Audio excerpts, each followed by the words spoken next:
Good morning student. देखिए, आज 11th class physics के लिए हम कुछ बेसिक पार्ट स्टार्ट कर रहे हैं, जिसके अंदर जो फर्स्ट पार्ट है वो बेसिक मैथ के अंदर इंक्लूड होगा। यानी फिजिक्स के अंदर आपको मैथ का कुछ पार्ट भी स्टडी करना पड़ेगा। तो देखिएगा, जो मैथ का पार्ट है उसके बारे में बात करते हैं। बेसिक मैथमेटिक्स यानी बेसिक मैथमेटिक्स के अंदर जितने भी मैथमेटिक्स के टॉपिक्स हैं जो आपके फिजिक्स के अंदर काम आएंगे, उनके बारे में हम डिस्कस करेंगे। चाहे वो अलजेब्रिक फंक्शन हो गए, चाहे वो क्वाड्रेटिक इक्वेशन हो गए, इसके अलावा ट्रिग्नोमेट्री फंक्शन हो गए, ठीक है, बाइनोमियल थ्योरम्स हो गई, इंटीग्रेशन और डिफरेंशियल हो गए, वेक्टर्स हो गए, मैट्रिक्स हो गए। ये सारे टॉपिक्स हैं जो आप फिजिक्स के साथ साथ मैथ के अंदर भी स्टडी करेंगे। जो बायो वाले बच्चे हैं उनके लिए ये टॉपिक थोड़े ज़्यादा इम्पोर्टेंट है, क्योंकि मैथ वाले बच्चे तो उनको मैथ के अंदर भी स्टडी करते हैं। जैसे इंटीग्रेशन हो गया, डिफरेंशियल हो गया, वेक्टर्स हो गया, मैट्रिक्स हो गया और बेसिक मैथमेटिक्स, ये मैथ के अंदर भी आप स्टडी करेंगे। तो बायो वाले बच्चों के लिए थोड़ा ज़्यादा इम्पोर्टेंट हो जाता है ये वाला टॉपिक। अब देखिएगा, बेसिक मैथमेटिक्स के अंदर जो आज हमारा पहला टॉपिक है उसके बारे में बात करते हैं, दैट इज ट्रिग्नोमेट्री।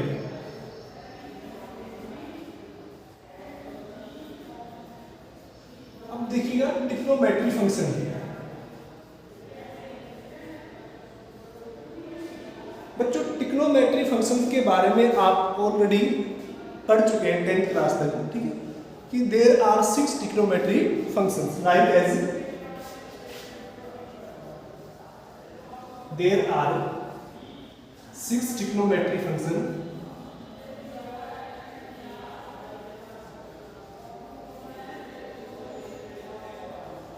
as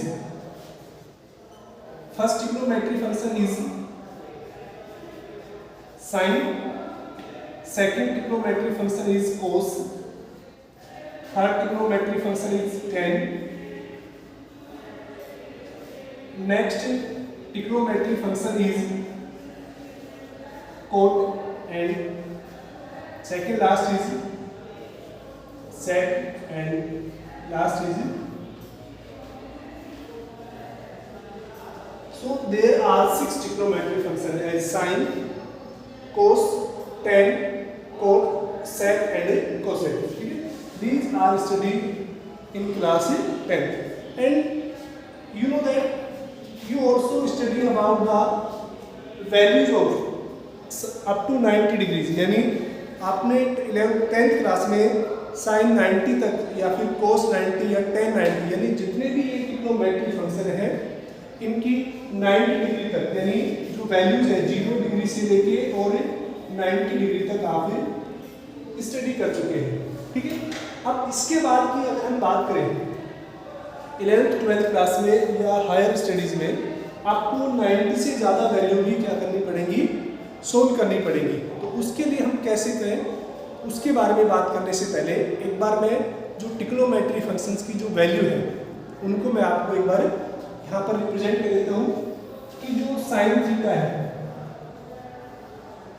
उसके लिए 0 डिग्री के लिए वैल्यू क्या होगी, 30 डिग्री के लिए वैल्यू क्या होगी, 40 डिग्री के लिए वैल्यू क्या होगी और 60 के लिए एंड लास्ट 90 डिग्री के लिए वैल्यू क्या होगी। एटलीस्ट आपको ये तो याद होनी चाहिए और उम्मीद करता हूँ कि मोस्टली बच्चों को याद होंगी, क्योंकि अभी आप रिसेंटली 10th क्लास पढ़ के आए हैं और वहाँ पर ये ट्रिग्नोमेट्री फंक्शन यूज किए जाते हैं, ठीक है।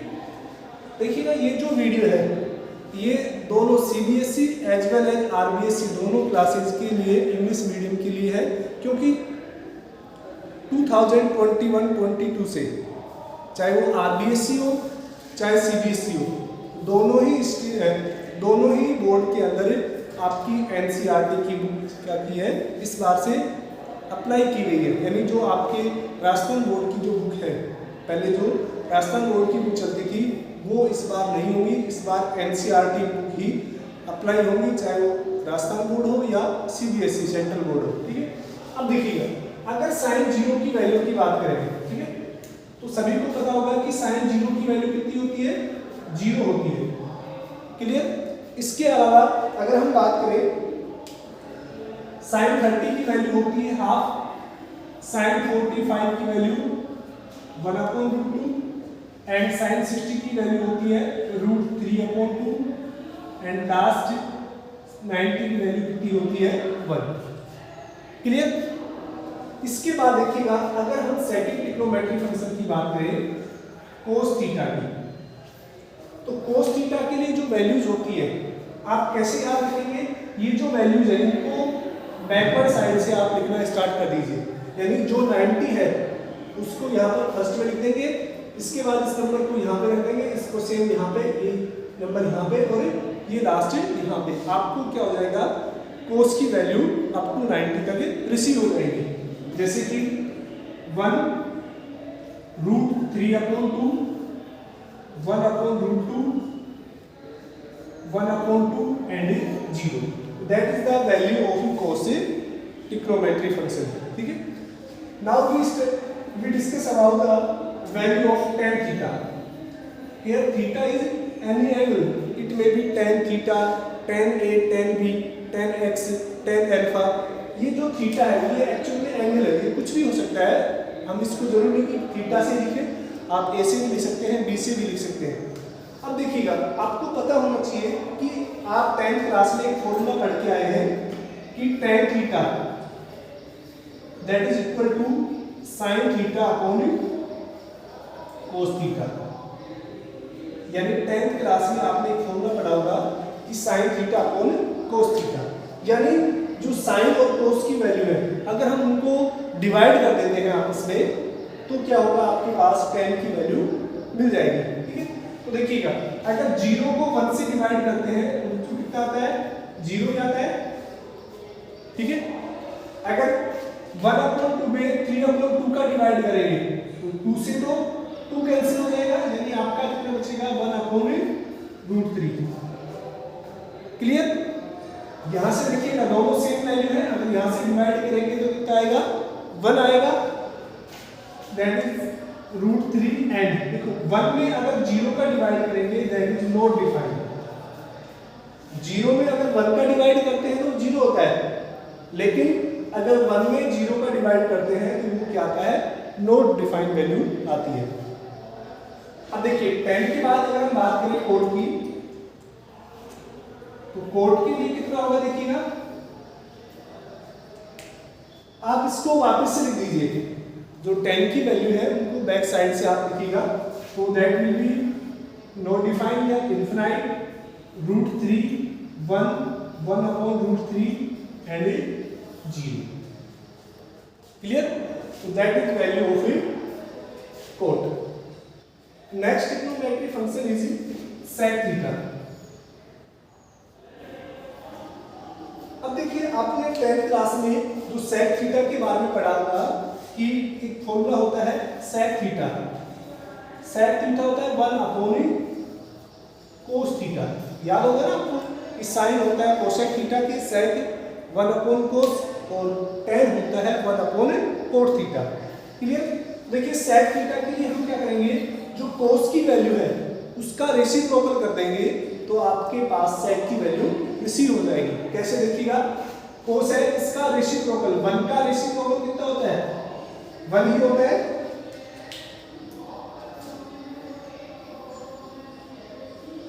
1 का रेसिप्रोकल कितना होता है?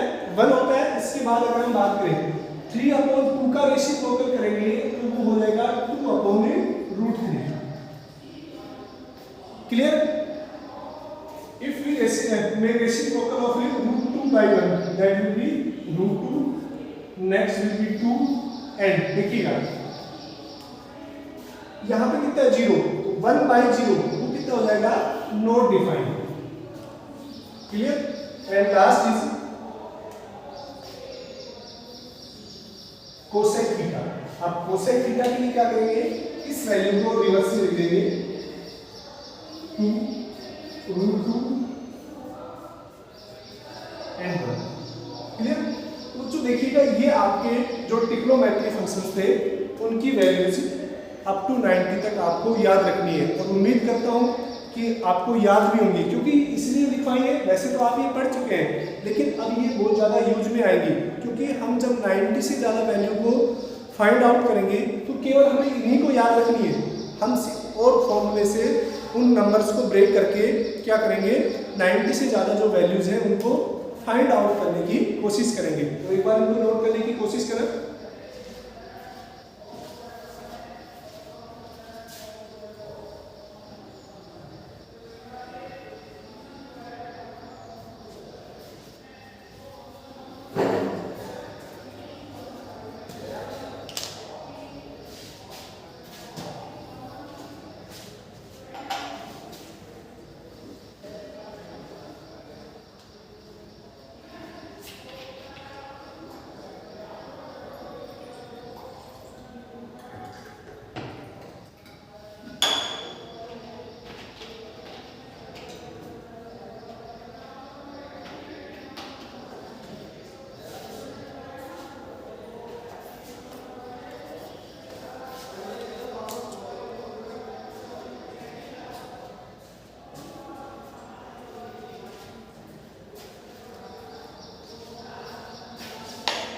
उम्मीद करते हैं सभी ने लिख लिया होगा।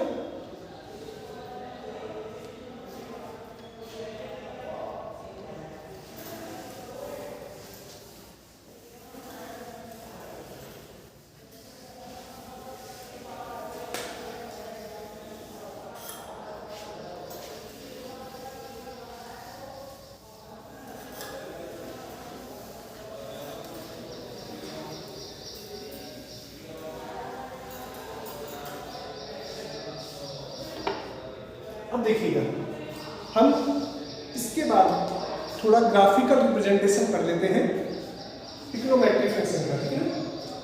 तो नेक्स्ट टॉपिक क्या है,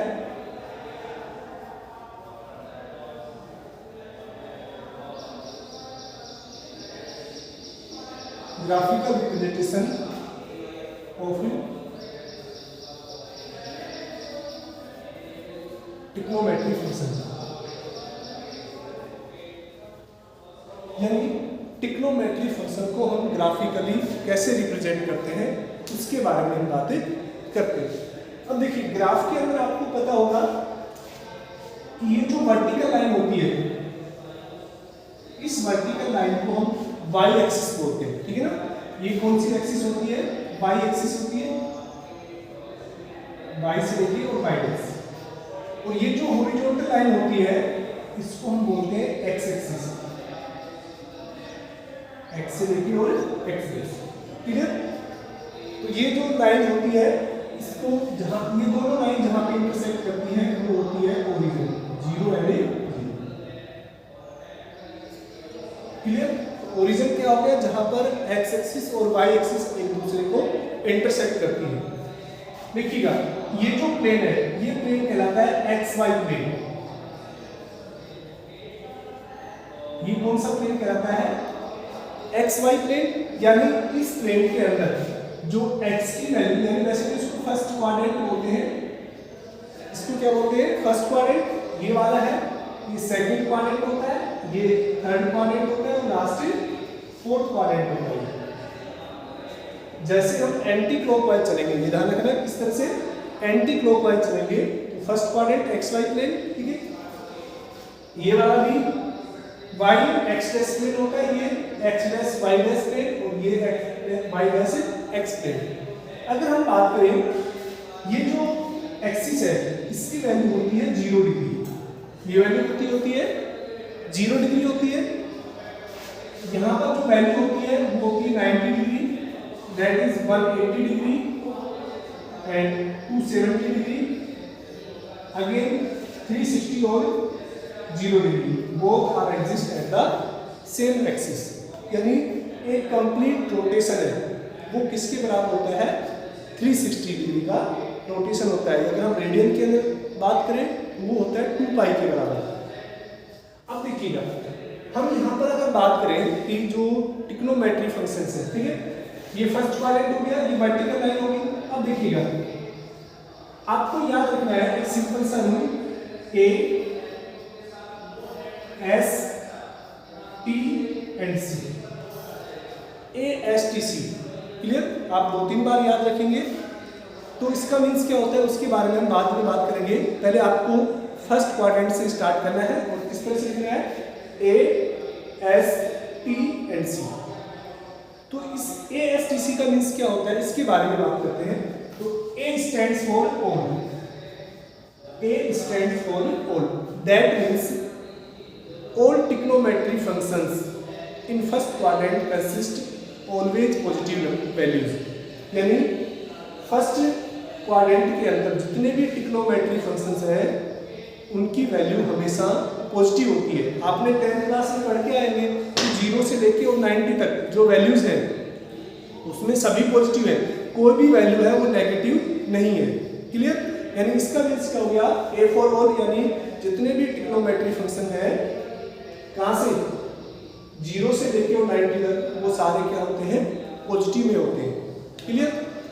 सेकंड की बात करें, S for sine, S for sine and इसका रेसिप्रोकल कौन सा होता है, कोसेक। ये दोनों पॉजिटिव होंगे, यानी यहाँ पर और कैसे होंगे, पॉजिटिव होंगे। ये ध्यान रखना है, यहाँ पर साइन और कोसेक ये दोनों क्या होंगे, पॉजिटिव होंगे। बाकी रिमेनिंग जितने भी ट्रिग्नोमेट्री फंक्शन है, चाहे वो कोस हो गया, चाहे टेन हो गया, कोट हो गया या सेक हो गया, वो सारे क्या होंगे, नेगेटिव होंगे। T for tan and its reciprocal cot will be positive, others trigonometry function will be negative. And last is cos and reciprocal sec will be positive and all trigonometric function will be negative in fourth quadrant। ठीक है? तो आपको देखिएगा कैसे याद रखना है कि जो फर्स्ट क्वाड्रेंट है, फर्स्ट क्वाड्रेंट के अंदर जितने भी ट्रिग्नोमेट्रिक फंक्शंस हैं, यानी 0 से और 90 तक, यानी जितने भी ट्रिग्नोमेट्रिक फंक्शन है अगर उनकी वैल्यू 0 से 90 के बीच में है तो वो हमेशा पॉजिटिव में होंगे। ध्यान रखना। ठीक है? 90 से और 180 की बात करें तो जितने भी ट्रिग्नोमेट्री फंक्शंस हैं, 6 ट्रिग्नोमेट्री फंक्शन में से 90 से लेके और 180 के बीच में केवल साइन और कोसेक ये दोनों पॉजिटिव होंगे, बाकी रिमेनिंग फोर्थ है वो क्या होंगे, नेगेटिव होंगे। इसके बाद अगर 180 से 270 के बीच की बात करें तो 180 से 270 डिग्री के बीच में जो वैल्यू है वो टेन और कोट की पॉजिटिव होती है, बाकी सारी क्या होती है, नेगेटिव होती है। और लास्ट 270 से लेके 360 अगर इसकी बात करें तो यहाँ पर जो कोस है और उसका रेसिप्रोकल सेक थीटा है उनकी वैल्यूज क्या होती है, पॉजिटिव होती है, बाकी रिमेनिंग क्या होती है, नेगेटिव होती है। अब देखिए इसका मैं एक एप्लीकेशन बताता हूँ कैसे। आपने पढ़ के आए होंगे 10th क्लास में 90 minus theta type, 10th class में आपने पढ़ा था 90 माइनस थीटा टाइप। ठीक है? यानी आपको याद हो तो साइन 90 माइनस थीटा ये होता था कोस थीटा, ऐसे ही कोस 90 माइनस थीटा होता था sine theta, tan 90 minus theta होता था cot theta and cot 90 minus theta that will be tan theta. Second last sec 90 minus theta is cosec theta and last 90 minus theta will be sec। यानी ये आपने 10th class में पढ़ के आए थे। अब देखिएगा एक चीज और याद रखिए आपको कि जब भी कोई ट्रिग्नोमेट्री फंक्शन इस वर्टिकल लाइन को क्रॉस करता है, यानी इस वर्टिकल लाइन को इंटरसेक्ट करता है, वो हमेशा चेंज हो जाता है। देखिएगा ये वर्टिकल लाइन कौन सी है, 90 या फिर 270।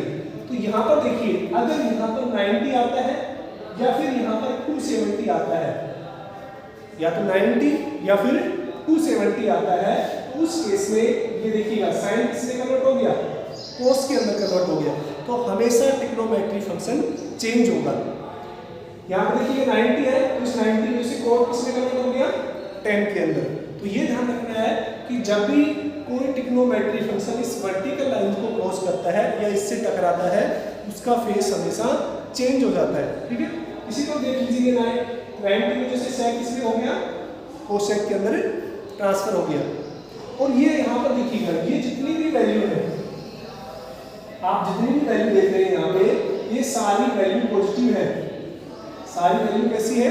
पॉजिटिव, क्योंकि ये जो 90 है, 90 से जो लेस वैल्यू है, 90 से लेस वैल्यू है किसी भी वैल्यू की, वो फर्स्ट क्वाड्रेंट में आएंगे। आपको पता है कि फर्स्ट क्वाड्रेंट की जो रेंज है वो कहाँ तक है? 90 तक है। तो 90 से जितनी भी वैल्यू है वो फर्स्ट क्वाड्रेंट में होगी। और अभी हमने पढ़ा कि फर्स्ट क्वाड्रेंट में सारे ट्रिग्नोमेट्री फंक्शन कैसे होते हैं? पॉजिटिव होते हैं। क्लियर? आज के लिए इतना ही, नेक्स्ट हम कल बात करेंगे। Thank you. उम्मीद करता हूँ आपको समझ में आया होगा। अगर कोई डाउट है तो आप कमेंट करके पूछ सकते हैं। आज के लिए इतना ही।